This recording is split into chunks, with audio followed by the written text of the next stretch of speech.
Welcome to the AVAIL podcast, where we dig deep and talk about the art of leadership. My name is Virgil Sierra, and today we're sitting down with the one and only AVAIL co-founder, Martijn van Tilborgh. Martijn is a strategic marketing architect, consultant, minister, author, speaker, and the founder of several successful companies. He is brilliant in challenging us to think outside of the box. And in this episode, we'll discuss his upcoming book release, Unorthodox, 40 Disruptive Thoughts That Challenge Conventional Mindsets. So lean in, leaders, and let's get started. Welcome back, everybody, to another episode of the AVAIL podcast, where we dig deep, get our hands dirty, talk about leadership. It is a privilege and an honor on this episode to talk to one of the co-founders of AVAIL. He's an incredible leader. He's a businessman. He's a serial entrepreneur. Amazing companies that have had great success. One of the leading voices here at AVAIL, along with Dr. Sam Chan. Today, we're sitting with Martijn van Tilborgh, brother in Christ, great friend, and an amazing leader. Martijn, it's so good to have you back on AVAIL. How are you feeling today? Hey, Virgilio. Always good to be back, my friend. It's fun to be here. Yeah, I think it's like fourth or fifth time. I don't know. You're not only are you a regular, but you're a favorite here on AVAIL. You're one of my favorites. It's like it's when you do like Saturday Night Live, when you host it 5 times, you get a special jacket for it. Yeah. So I don't know if if we get that for the AVAIL podcast too. We're sending you a jacket, so you keep an eye out in the mail there, Martijn. Okay. It's always awesome to talk with you, Martijn. And in this occasion, we're going to be unpacking your latest book, which is Unorthodox. And I think people are going to want to hear this. The title is Unorthodox, 40 Disruptive Thoughts That Challenge Conventional Mindsets. This plays right into your wheelhouse. Before we jump into that, because we have new AVAIL audience literally every week, I would love for you to just share a little bit about yourself. I think the AVAIL audience loves to know who you are, what you do, and what are you passionate about. Sounds good, Virgil. Well, my name is Martijn van Tilborgh, originally from the Netherlands. That explains the accent that you hear. Born and raised, stayed there until I was like 29 years old. Knew God called me. When God calls you, have 3 options. You become a pastor, missionary, or evangelist. So I tried that for a decade and a half, sort of like a square peg in a round hole situation, where I loved 30% of my life, the other 70% not so much. And that kind of put me on a journey where I realized God's more creative than just those 3 options. And to make a very long story short, some of you that are listening, they know my full story. But there was a day where I was a missionary in South Africa, and I woke up and my wife had a prompting of the Holy Spirit, and she had a check on my green card status, which led to a discovery that if I wasn't back in the United States within 3 days, I was going to lose my status. And it was one of those moments, and I call them prophetic context clues, where, these things that happen in your life that are seemingly random, but something happens and they fall like a puzzle, and you see this picture. And we just knew that God was sending us to the United States. But I had 2 questions, and it kind of leads me to what I'm passionate about. And those 2 questions were, Lord, it's fine that you want us in the United States, but what are we going to do there? And who are we going to do this with? And it became clear in that 3-day window that God was saying, I'm about to reawaken the United States of America, but my church ain't ready. And before I do anything, there's always a voice, and I want you to be part of that voice. And of course, I didn't know what that practically meant, but I was up for the challenge. And the other thing he said, don't get a big head, because like in the days of Elijah, there's 7,000 others. But I want you to be part of a voice that prepares my bride to be ready for what I'm about to do in the United States.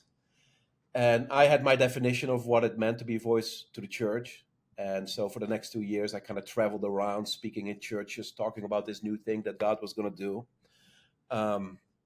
You can read some of that experience in one of my books called Unboxed. But to the second question, who are you going to do that with? the Lord really said, don't worry about it. As you go, I'll open door after door after door. And you have to understand, I knew nobody other than my in-laws at the time. Mm. And 3 days later, me and my family, 3 kids, landed with suitcases and to start a new life here in the United States, to become a voice to the church while knowing nobody. And that kind of put us on a journey where God completely redefined what it means to be in ministry. And, I could talk about that all day. I'll spare you from that during this interview. But that kind of launched me into 2 lanes. And the best way to describe that are 2 books that I've written. One is called Unleashed, How to Turn Your Message into Impact. And the other book is called Unboxed, Uncovering New Paradigms. And Unleashed is really what I do professionally as a business. I help influencers, leaders, pastors, ministry leaders turn the message that God has given them into impact, which means 2 things. 1, reach more people. 2, generate revenues that sustain the mission that God had in mind when he gave you that mission. And then Unboxed is all about challenging conventional mindsets, which we are all in a box. We don't, there's nobody alive today that has it all right and has it all figured out and possesses the full truth. So there's always a reality outside of our current reality. Mm-hmm. And I'm encouraging people through that book to tap into something that God has that you don't know about. And, I basically walk people through a 5-step process that I've discovered in hindsight as I went through some of that myself, to allow people to discover a greater reality that God has in store for them. And so those are the 2 things I'm passionate about: helping leaders turn their message into impact so we see the kingdom of God increase, and Unboxed, to allow people to tap into greater realities that God has for you and for me. So, it's... I think if I had to choose between the 2, Unboxed is probably my greatest passion. And, the Bible says in Proverbs that it's the glory of God to conceal a thing, but the honor of kings is to search out a matter. Mm-hmm. And it's almost like, God sometimes plays hide and seek, almost like he's hiding things for us to search out. Other scripture like that is like, seek and you shall find. What are you, playing a game with us? Like, are you hiding somewhere? But I think God will appreciate it when we seek him in pursuit of greater truth, greater reality, more of who he is, that have previously been hidden from us and previous generations. So, so there you have it, my passion. Yeah, that's good. That's good. And one thing I've noticed, Martijn, you are really good at what you do, and I think you're getting better as you go. So kudos to you and your team and your family. Thank you. And I remember when Unboxed first came out. I remember reading it and sharing with you my thoughts as I was reading through it, how God was challenging me through that book. And I can't even imagine this new one, which all of us are going to be getting our hands on very soon when it comes out, which is Unorthodox. Depending on when somebody's listening to this or watching this podcast, it may be out. But I know that it is 2024. It's going to be a 2024 release, Unorthodox. Before we jump into the book, I did want to ask you one question just about the creation of AVAIL. I mean, you and Dr. Sam Chan came together, and AVAIL is, officially kind of was born in 2020. How has it evolved since its inception? Yeah, good question.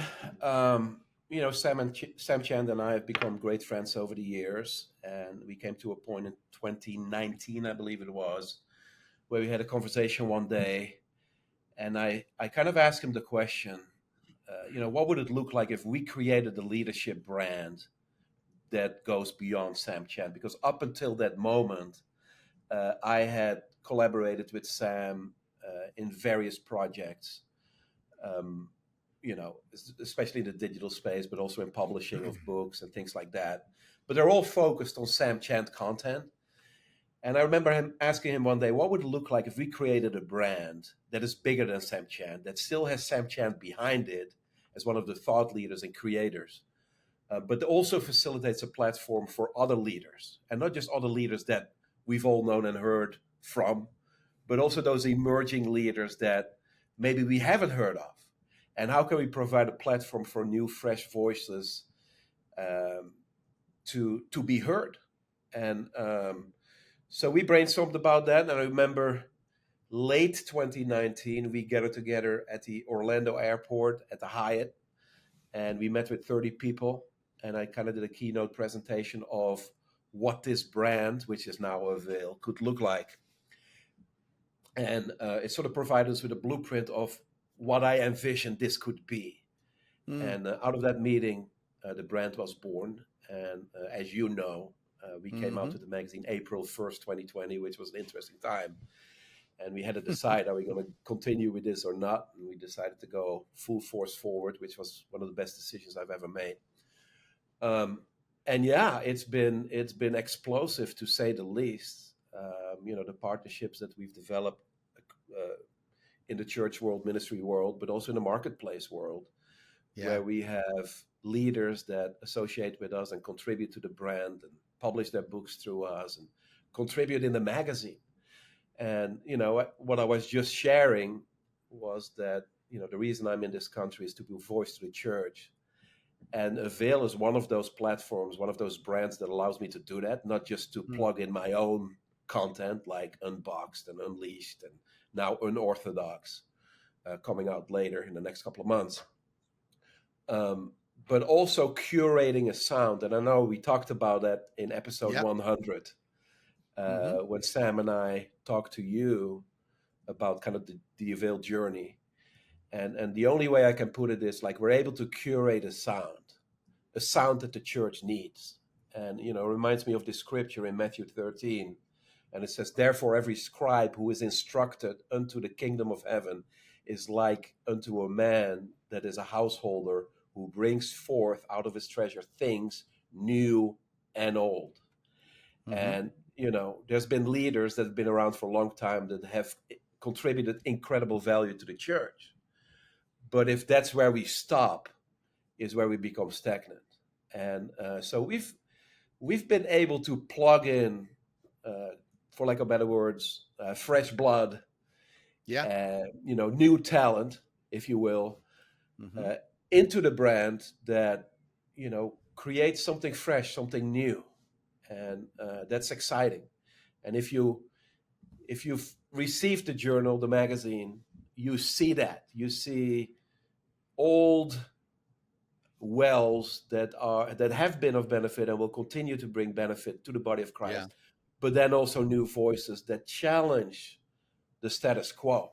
And that has been very exciting to see, and we'll continue to do that.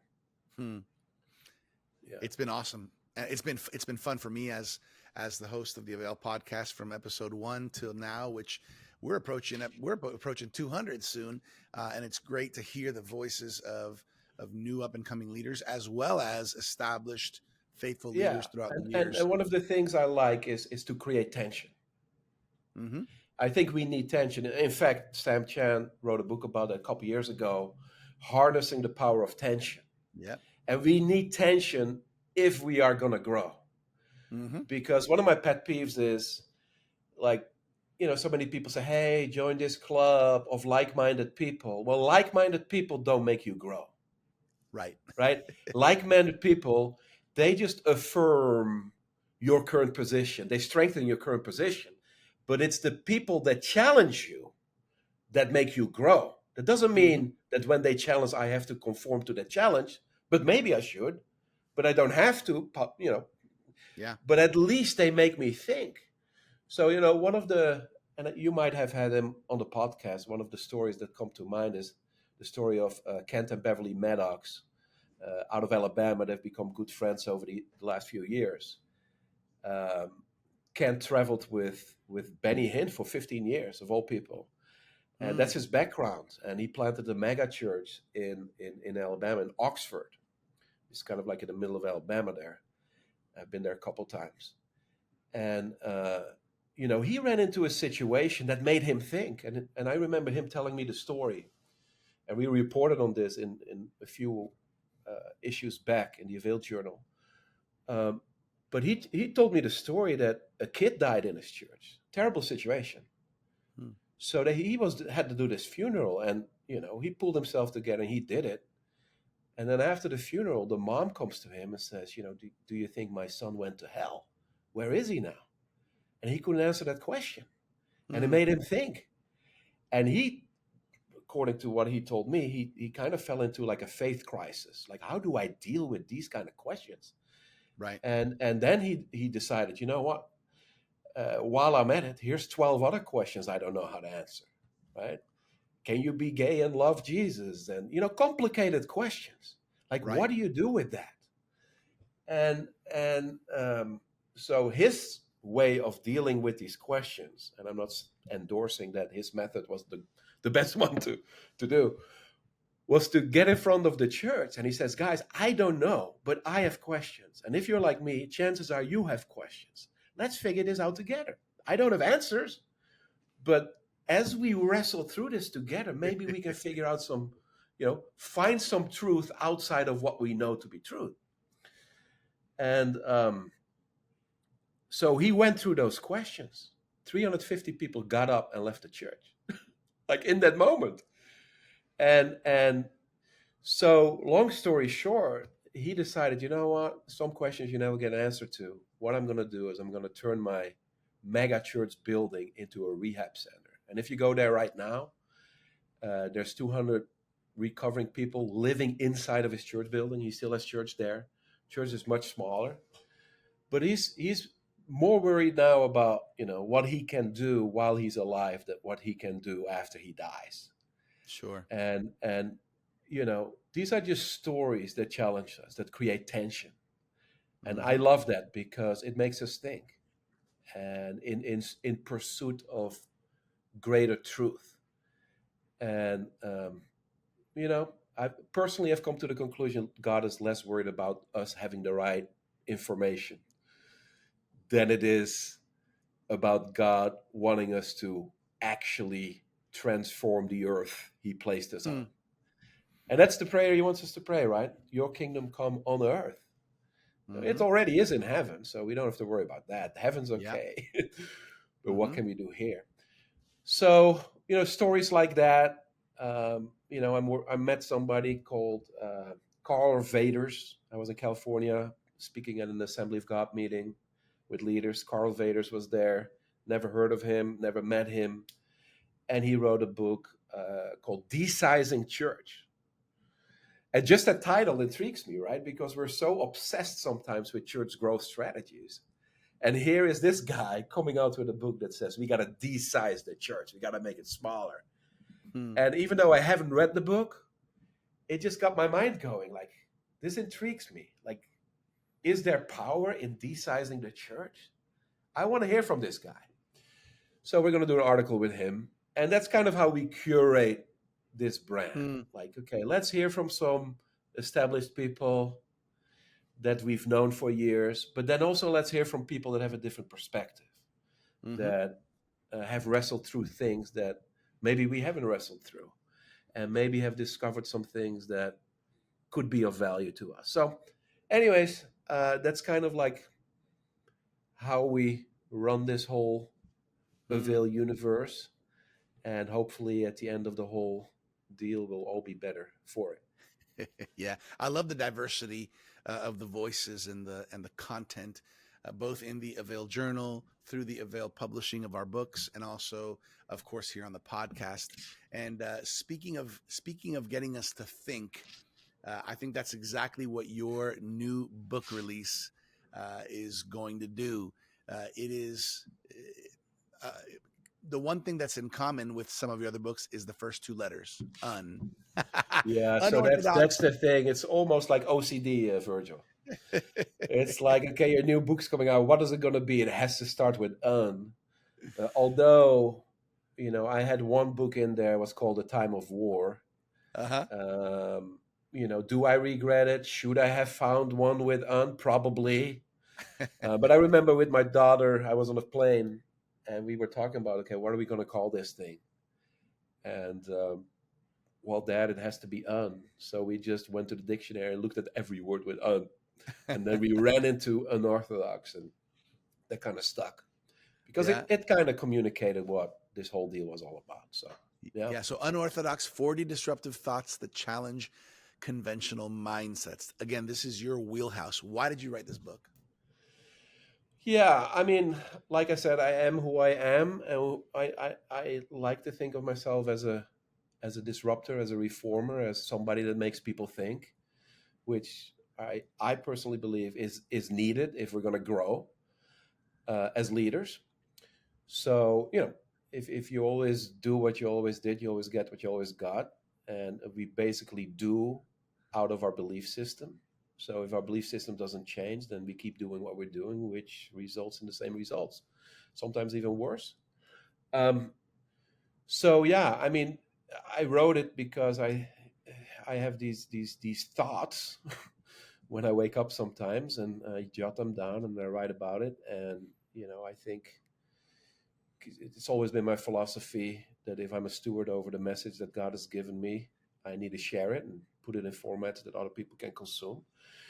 So hopefully, putting it in this format will benefit other people and allow them to develop a higher level of thinking as it relates to God, the church, leadership, spirituality in general. And yeah. Yeah. Unpack for us the concept or the idea of what it means to be an unorthodox leader. Everybody here's leaning in with leadership, right? Yeah. Unpack that idea a little bit. What is an unorthodox leader? Yeah, so if you go to the dictionary, you look up the word unorthodox. It means contrary to what is usual, traditional, or accepted.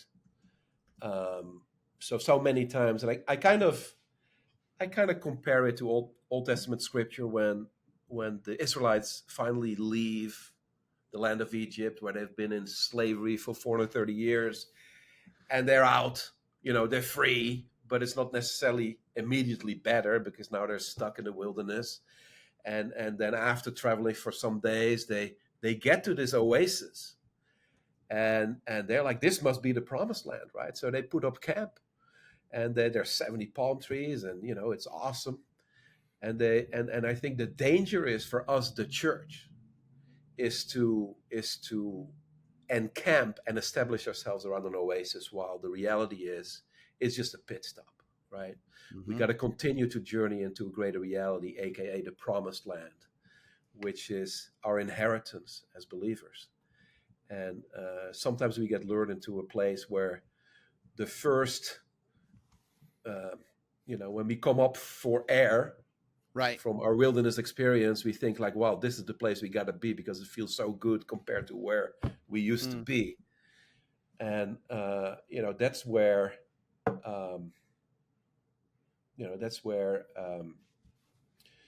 we create usual and traditional and accepted realities, and it keeps us from the greater reality that God has. And I talk about in one of my books, John 10:10, that the thief comes to steal and destroy, but that Jesus comes to give us life more abundant.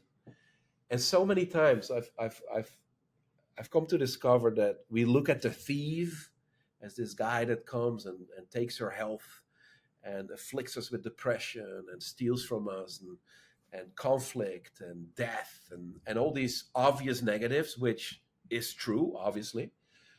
But I've also come to the conclusion that he comes in a far more subtle way, where if he can make us believe that the reality we live today is in fact that abundance that the Bible speaks about, then he keeps us from continuing the journey. And maybe that's where we are being robbed, right? When we come to believe that this is it, 70 palm trees, we must have arrived, and we stop searching for more. We stop advancing, journeying into greater realities that God has in store for us. So unorthodox is really about coloring outside of those lines. There's so many lines that the status quo tells us to color within, because if you don't, you're in trouble. But I actually think it's the opposite. We must color outside the lines of the status quo if we're going to continue to keep growing. And because there comes a time that oasis well is going to dry up too, and we're going to starve anyways. So, yeah, that's what unorthodox means for me. The journey continues. I call it, and you were there when I first spoke about this, Virgil, which was at my son's wedding. When I talked about a full circle moment, I call it perpetual revolution. I didn't have that term figured out at that point. I named it that afterwards. But when we talk full circle, because it was a full circle moment, the story is my son married one of my best friend's daughters, and that have been best friends for almost 30 years. And them getting married and our families uniting in that sense, it was like a full circle moment. But then I thought about that term. Who wants a full circle moment? Because if you take a full circle, you're really back to the beginning after you complete the circle. And who wants to journey and go full circle just to find yourself at the beginning of a circle? And as I was pondering on that whole terminology, it was almost like the Lord flipped that circle 90 degrees into an actual wheel. So now that circle stands vertically on the ground, but now when you go full circle, you actually advance and move forward, and there's a velocity behind it. And it's almost like the wheel within a wheel from the book of Zechariah or Ezekiel that talks about the advancements of God's kingdom. And then my son-in-law, John, he said, you know what they call it when a wheel goes full circle? He says they call that a revolution. And I'm like, oh, wow, that's amazing. And I like to think of God's relationship with humanity and all of creation is like that. He makes us go full circle moments in a generation, which advances God's kingdom as we move through time. And stagnation is not part of that equation, if that makes any sense. To me, it makes a lot of sense. I can see it in my spirit, and I'm just trying to put some words to it. But who are we as a generation, and what do we need to do as a generation to contribute to God's advancement of his kingdom in our time, so that the next generation can stand on our shoulders? Yeah, that's good. That's good. I was gonna say that I like the visual and I like the terminology that you came up with, perpetual revolution, because the heart there's constant progression, there's constant advancement. Every time there's a revolution, I'm moving forward. Every time there's a revolution, it means I'm not where I once was, and I'm taking steps. This is the kind of disruptor you are in your leadership and in your writing, and I love it and I hate it at the same time, because I like to be comfortable, but you like to push me out of my comfort zone. But then at the same time, I like to grow, and that's where we grow. What kind of disruptive thoughts did you go into in this book, Unorthodox? And another question I have is, would you say that most of the topics kind of impact or affect leadership or are applicable to leaders? Yeah, I think 100% of it is applicable to leaders, but it's not necessarily limited to leaders. I think anybody who has a desire to grow could benefit from the content of that book. What kind of disruptions do I talk about? Well, you got to buy the book, first of all. Yeah, I mean, it talks about disrupting conventional mindsets. And I like, one of the things I've been thinking about a lot, and it's probably going to be my next book. Well, it is going to be my next book. I haven't started writing it other than just in my mind. It has everything to do with seeing and light. Because lately I started to discover that there is hundreds and hundreds and hundreds of verses throughout the Bible, all the way from Genesis to the book of Revelation, that talks about sight, the ability to see. Even, some of the stories in the New Testament, Jesus healing the blind. Our friend Paul, right? He was struck with blindness for 3 days, and then he saw a great light, and also light. Even the metaphor of Jesus being the light to the world, and us becoming the light of the world as a result of that. That's a fascinating concept, because I started thinking about this, and I asked myself the question: what does light change? And I had to come to the conclusion that light really doesn't change anything other than our ability to see what was already true. So I can sit in a pitch dark room, and I'm sitting here with a cup of second wave coffee from Starbucks, and it's sitting here. But as long as it's pitch black, I don't know it's there. Right. Does it mean it isn't there? No, it's still there. I just can't see it.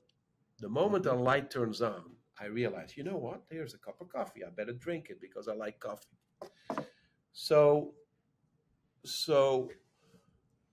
if Jesus is the light of the world and he turns on the light, we start seeing things we previously couldn't see. Mm-hmm. So I like to think of unorthodox as that. So suddenly you start looking even at scripture through a different lens. And the classics suddenly mean something different. Let me give you an example. One of the things I started seeing was Abram was no longer that guy that got patted on the back for, well done, buddy, for willing to sacrifice your son. Because my whole life I was told, Abram was that's the model God follower. He was even willing to sacrifice his son. Are you willing to do that? But then God sheds a different light on that story, and you realize that the story wasn't about that at all. And why not? Well, the reality was, first of all, have you ever considered how ridiculous that question is? Are you willing to sacrifice your son? Who in their right mind? I wouldn't, even if God would ask me. But I don't think God asks that from people, right? You read the life of Jesus and the way he modeled life and how it was supposed to live. I can't even imagine Jesus asking anyone such a ridiculous question. I don't think the story of Abraham is about that. And I think the story of Abraham is about a man that lives in a society that has blinded his consciousness, where it was completely normal to sacrifice your kid if you were to appease God, right? And not just in where he was from. It was all over the world. You travel to Egypt, you travel to Peru, and you read up on the history. Child sacrifice was the status quo among humanity globally at one point in history. And I like to believe that this story of Abraham was about God meeting humanity at the level that they were at, so that he could show them a higher way.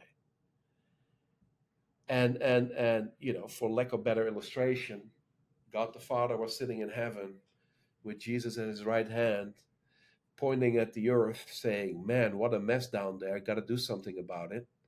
And Jesus, like, "Yeah, man, it's not getting any better down there. They even want to sacrifice their kids, human beings. Like, what are they thinking? That we need that or something?" So, well, we got to start somewhere. How about that guy? And he points at Abraham and says, "Sure, let's start there." And God descends into the human condition to meet them where they're at, to take them in a journey where he can show Abraham that that's not what he's asking from them. It's a different perspective. It disrupts. Yeah. Why? Because for all these years, we've been told that Abraham's the good guy because he was willing to do something so honorable. He was willing to sacrifice his child for God, as if God required that from us. It's ridiculous.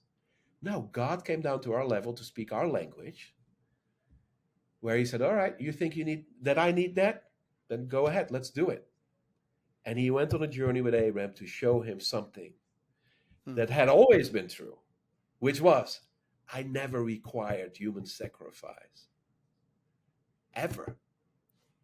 And I know you thought that, but let me show you that's not true. So, classics like that, disruptive thoughts, things we've always been through, like Nicodemus, didn't need, that whole story is not about salvation. We make it about salvation. You got to be born again, pray after me, right? That's not that story. God shines a different light on that story. Suddenly it means something completely different. That's powerful, that has the ability to transform our lives. But you got to read it for yourself when you do that. So, yeah, it's good. I mean, these disruptive thoughts make us think. It also makes us get in the shoes of people that we're leading, that might have questions, and they might not. This generation is not content with, well, that's just what we believe. They want to understand why. So I think it's always a good exercise to be disrupted. I think your book is going to challenge us in so many ways. Speaking of something cool in your book, talk to us a little bit about the interactive aspect. Not every book has these interactive aspects. You were talking to me about how Unorthodox is going to have a way for people to actually kind of activate like an online video experience that goes along with the book. Yeah, so there's 3 layers to this whole publication.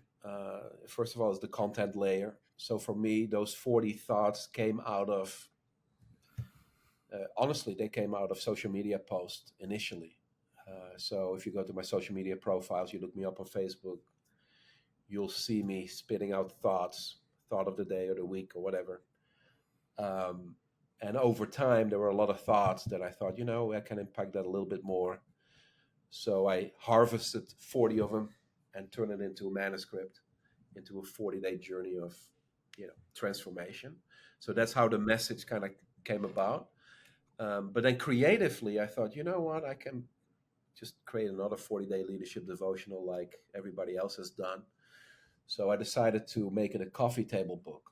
And when you see the book, it's like over 200 pages of full color, high level design, custom photography throughout. It's incredible. It's incredible. So it's a thing that you put on your coffee table, let it sit there, maybe read one at a time, and it's just also decorative. But then when you start the book, there is a QR code at the beginning of the book, and that's kind of like the 40-day experience that is a layer on top of the printed book that activates a 40-day journey, which is essentially a video experience that is being pushed to your mobile phone.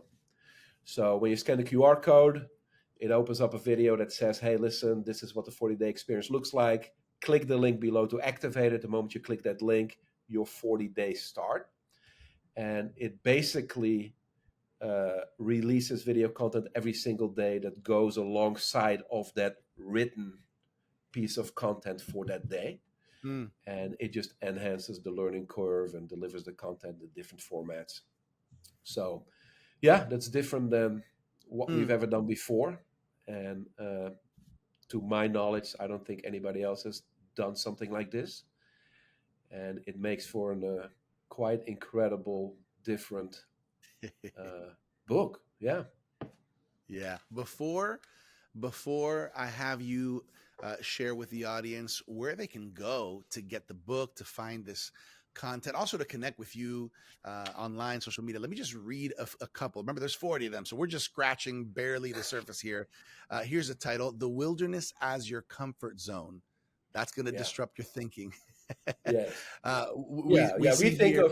We think of the wilderness as the uncomfort zone, but really it becomes your comfort zone. And what I mean by that, if you want to know that, you got to read it. Exactly. Here's another one: Bait and Switch Christianity. That gets me thinking.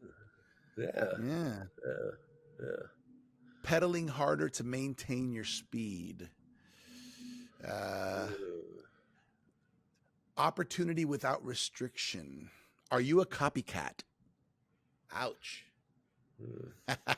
Dealing Just with asking. dream haters. Why Moses must die. There you go. That brings me some thoughts about A Time of War that you wrote as well. Let's hear uniformity versus diversity. A lot of these are going to get you thinking. Even the titles get you thinking. So I want to tell Martijn, how can people connect? How can they get the book? How can they tap into the other resources connected to the book? Yeah, unorthodoxbook.com. Unorthodoxbook.com is where you can get the book. And as I said, it's a full color, high level design, coffee table style book with a 40-day digital experience attached to it. So unorthodoxbook.com. Look me up on the socials: Facebook, Instagram, LinkedIn. Send me a message. I always try to answer if you want to pick my brain. And yeah, that's how you connect. That's so good. Martijn, just because we got you on here, I know we're pushing them to unorthodoxbook.com, which is your most recent book. But let's say there's that there's a leader out there, whether it's a pastor or a business leader, somebody who's got some kind of influence, and they feel like they have a message in their heart. They just don't know how to get it out there. They don't know what to do. I know that is also your heartbeat. And we do this through AVAIL, through a lot of the companies that you have. Maybe where can they go, or where can they get some information if they want help on taking that next step? Yeah, so I call it stewardship, right? So when God gives you a message, how do you steward it well? If you don't steward it well, it just stays the way it is. If you steward it well, it multiplies. And so many times the message that God has given us stays within the format of the Sunday morning sermon. And then come Monday, that message lives in the past. Another example I often use is somebody asks you a question and you're like, oh, wow, I have the answer to that question. So you give the answer and it benefits that person on the other side. But what would happen if we would mine all that information and intentionally put in a format that makes it consumable to the people that God had in mind when he gave you that message? And that's essentially what we do, because that Sunday morning sermon, that Q&A, when somebody asks you a question, you give the answer, that's good. But I call that, a lower level of stewardship. And it's like putting that talent in the bank and you get interest, and still better than putting it in the ground. But it's not the max of what you can get out of that opportunity. Right. So, we publish that message across all platforms. People read, listen, watch, participate, attend. How can we take that message and publish books, courses, classes, programs, coaching, events, you name it. And we help you develop those different assets. But then also, once you have all that product, how can we make sure that we have a go-to-market strategy that gets it to the people that need that message most? And then creating a sustainable economy so that it's not going to cost you an arm and a leg. And now for the rest of your life, you have to be a one-armed, one-legged person. That's good. Yeah. Where can they go if they want to ask a question, if they want to get some more? So if you know how to spell my name, martijnvantilborgh.com. That's my website, and you can either contact me through that page, or there's a little video, if you watch it, on the homepage with a form below it that will take you to through a process where you can answer some questions as it relates to where you are, as it relates to your message, which will help us identify what it is we can do to help you get to the next level as Very a good messenger. Yeah, and I want to give a little help out there for brothers and sisters who don't know Netherlands names, Dutch names, right? So Martijn, it kind of looks like Martin, but it has a silent J right before that last N. And then Van Tilborgh is just how it sounds, but it has a silent H at the end. And martijnvantilborgh.com, you can ask questions there and see how you can take the message God has put in your heart and get it out there to more people. Martijn, this is always a blessing. I want to mention as well, we mention it every podcast, the AVAIL Journal. You brought it up already. I believe the AVAIL Journal is the best Christian leadership magazine out there in this moment. The content, the contributors, the leadership experience, the color, the quality, the feel, it is just all around excellent. If you are not yet subscribed, go to availjournal.com for your free trial subscription. We want to bless you with a free trial subscription and just get you a little taste of it, because you're going to want to keep connected to it. Right, Martijn? Absolutely. Yeah. Do it. As we close off, Read Martijn, it. what do you want to leave with everybody? I'm still processing half of everything you've shared with me on this podcast, and I think people are as well. What do you want to leave on everybody, on all the leaders' hearts, as we finish up? God is greater than we think. And, I think that's what I want to leave you with. And if he's greater than we think, then there's always something new to discover. Somebody put it this way, the essence of God is love, right? But it's like a diamond. Like the diamond is one thing, but it has many facets.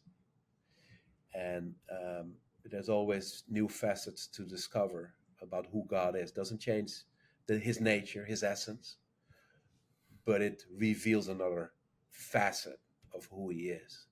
And as we start seeing and discovering and uncovering these other facets, it allows us to progress and advance and adjust to become more effective for God's kingdom to advance. So, yeah. Great way to finish. Hashtag Martijn van Tilborgh, killing it. The book is Unorthodox. I love this final thought. There's always something new to discover, especially about the Lord. Hey, everybody, the book is Unorthodox. You can go to unorthodoxbook.com to get the book, to tap into the resources that are attached to it, which are amazing.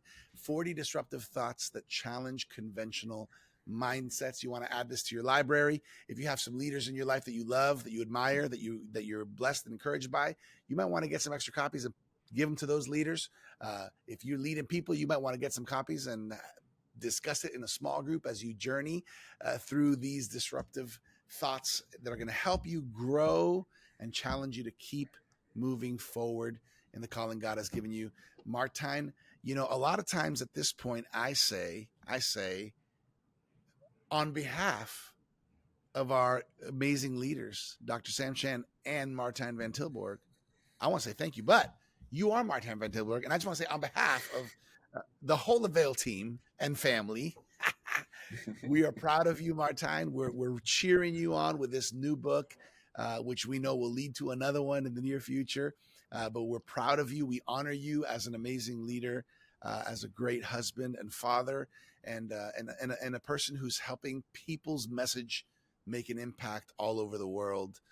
It is an honor to speak with you and have you here as a guest. And we love what God is doing in your life. Thank you, Virgil. Always good to be here. And enjoy your vacation. Thank you very much. Hey, everybody. I hope you've been encouraged by another powerful episode of the AVAIL podcast.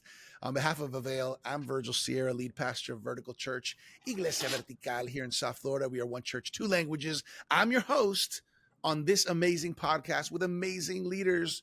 Catch you next time right here on the AVAIL podcast.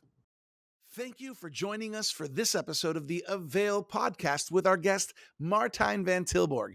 You can get Martijn's new book by going to unorthodoxbook.com and find out more about how to turn your message into impact by going to martijnvantilborgh.com. For more leadership resources, check us out at theartofleadership.com and make sure to claim your free trial subscription of the AVAIL Journal at availjournal.com. As always, I'm your AVAIL podcast host, Virgil Sierra. Muchas gracias. Thank you for connecting with us to learn the art of leadership here at the AVAIL podcast.